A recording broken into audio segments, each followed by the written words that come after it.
Merci beaucoup, Monsieur le Président de la République, cher François Hollande, Monsieur le Président, cher François Durovray, chers amis. Je ne dirai que quelques mots, je vous rassure, mais je voulais les dire parce que c'est François Durovray d'abord et que c'est un grand mérite d'obtenir ce prix parce que la concurrence parisienne ou grand parisienne en matière d'esprit et d'humour est importante. Et donc, vous remportez là une compétition haut la main qui n'est pas facile à gagner. Et puis, je voulais vous remercier, cher François Durovray, parce que j'ai appris à vous connaître depuis un peu plus de 15 mois que je suis ministre des Transports. Et cette phrase que vous avez prononcée au moment des assises du financement du transport francilien est non seulement spirituelle, mais elle est très juste et elle salue aussi l'engagement que vous avez porté aux côtés de la région Île-de-France, aux côtés de vos collègues des départements, avec moi, pour qu'on trouve des accords avec Valérie Pécresse en particulier il y a quelques semaines, pour financer durablement non seulement l'investissement, mais aussi l'exploitation des lignes du Grand Paris. C'était essentiel de trouver enfin une solution durable sur ce point précis. Et je vous remercie d'avoir été innovant, constructif, engagé, parfois une forme de trait d'union avec quelques autres, pour que nous trouvions un accord qui, je crois, très profondément, et je ne rentrerai pas dans tous les débats du jour, protège les usagers, parce que sans accord, il y aurait eu une explosion insoutenable sur le plan social du pass Navigo en Île-de-France. Et puis, je disais créatif et innovant, vous l'êtes, notamment sur cette question des cars express que vous portez avec beaucoup de foi et de conviction. Et vous m'avez convaincu, d'ailleurs, parce que ce n'était pas un objet dont j'avais fait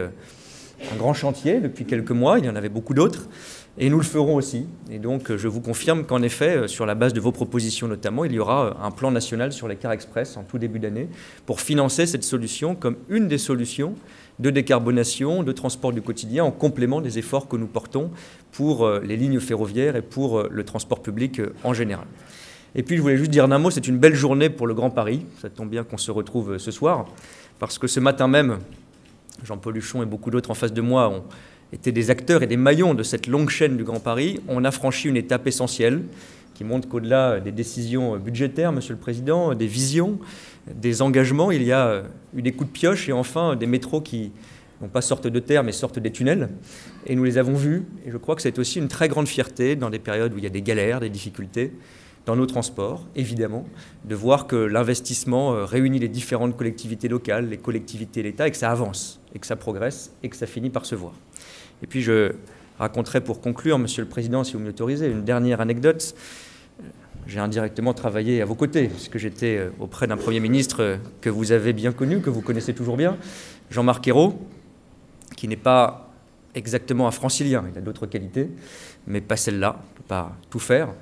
Et il y avait cette question à l'époque, sous votre présidence, de savoir si le projet du Grand Paris devait se poursuivre, parce qu'il nécessite évidemment des engagements, y compris financiers, qui n'étaient pas négligeables, dans une période où on devait faire des choix et des efforts. Et alors il y a eu un peu de travail, de cogitation, cela arrive dans ces moments-là, et puis, terre des noms, mais quelqu'un a convaincu le Premier ministre, et sans doute vous-même, Monsieur le Président, qu'il fallait appeler ça le nouveau Grand Paris, ce qui permettait de présenter un peu différemment l'affaire et d'avancer. C'était quand même, il faut le reconnaître, assez proche du Grand Paris. Mais ça permettait, au-delà du clin d'œil, et je veux vraiment saluer les engagements successifs dont j'essaye d'être aujourd'hui dépositaire, c'est un projet qui a été porté pendant des décennies par beaucoup d'acteurs locaux et nationaux, qui a résisté aux alternances politiques ici ou là, et qui est une des plus belles réussites, je crois, de notre industrie, de nos transports publics, de notre transition écologique, et on la doit à toutes celles et tous ceux qui ont eu le sens de l'intérêt général à chaque instant où il y a eu des décisions à prendre. Et donc je suis fier que nous puissions aujourd'hui non seulement récompenser François Durovray, non seulement le faire en présence du président François Hollande, mais de remercier à travers vous cette réussite collective qui se poursuit, mais qui est véritablement un exploit, une réussite et une fierté française. Merci beaucoup.